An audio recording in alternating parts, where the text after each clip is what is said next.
मनोरमा खेडकर यांच्या पुण्यातील बंगल्यावर पोलिसांचं पथक दाखल झालेलं आहे।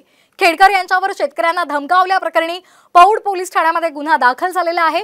परंतु पोलिसांनी चौकशीला उपस्थित राहण्याचे आदेश दिल्यानंतर सुद्धा पोलिसांना कुठल्याही प्रकारचा प्रतिसाद मिळालेला नाही आणि यासाठी पुन्हा एकदा पुणे ग्रामीण पोलिसांचं पथक बंगल्यावर दाखल झालेलं आहे।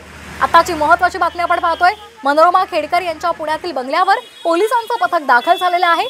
खेडकर यांच्यावर शेतकऱ्यांना धमकावल्या प्रकरणी पौड पोलीस ठाण्यामध्ये गुन्हा दाखल आहे।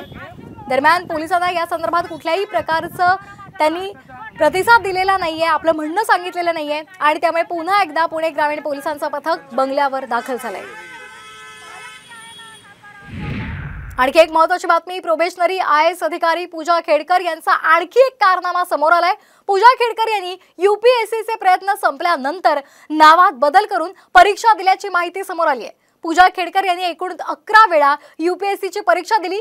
पूजा खेडकर यांनी 2019-20 पर्यंत खेडकर पूजा दिलीपराव या नावाने UPSCची परीक्षा दिली, तर 2021 आणि 22ला त्यांनी नावामध्ये बदल करत पूजा मनोरमा दिलीप खेडकर या नावाने परीक्षा दिल्याचं समोर आलंय। OBC म्हणून पूजा खेडकर यांना 9 वेळा UPSCची परीक्षा देता येत होती। त्यांचे हे अटेम्प्ट 2019-20 मध्ये संपले असल्याची माहिती समोर आली आहे।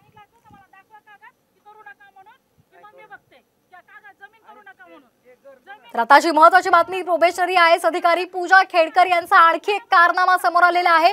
पूजा खेडकर यांनी UPSCचे प्रयत्न संपल्यानंतर नावामध्ये बदल केला आणि त्यानंतर पुन्हा परीक्षा दिल्याची माहिती समोर आली आहे। पूजा खेडकर यांनी एकूण 11 वेळा UPSCची परीक्षा दिली।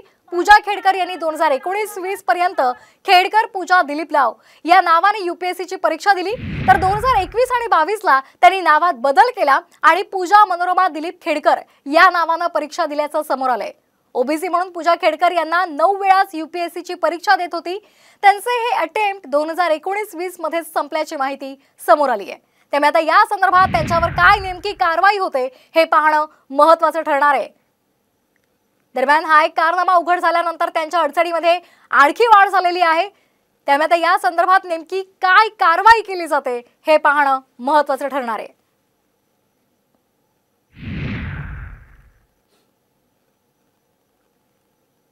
प्रोबेशनरी IAS अधिकारी पूजा खेडकर यांच्या अडचणी आता वाढलेल्या आहेत। काही दिवसांपूर्वी त्यांच्या संपत्तीवरून वाद निर्माण झालेला, त्याचबरोबर त्यांची नियुक्ती सुद्धा वादाच्या भोवऱ्यामध्ये अडकलेली असताना त्यांचा आणखी एक कारनामा समोर आला। महाराष्ट्रातील सर्व बातम्यांचे विश्वासार्ह व्यासपीठ,